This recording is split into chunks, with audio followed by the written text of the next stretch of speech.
Irritable bowel syndrome IBS तार लक्षण कौन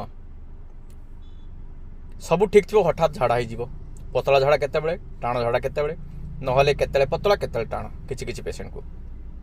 तली पेट काटिबो खाई सारा पर झाड़ा हम यही भाया लक्षण आउ किछि रोगर मध्य अछि किंतु इरिटेबल बाउल सिंड्रोम रे कि डाक्तर काम बहुत कम डाक्तर काम होची आउ को रोग पाई एई सब लक्षण अछि ना से रोग को रूल आउट करवा तापर गोटे डायग्नोसिस दबा जे आपन को इरिटेबल बाउल सिंड्रोम हेछि। तो आपण माने इरिटेबल बाउल सिंड्रोम पाई डाक्तर पाखु बारंबार न जाई कि जो खाद्य पाई आपनकर इरिटेबल बाउल सिंड्रोम होची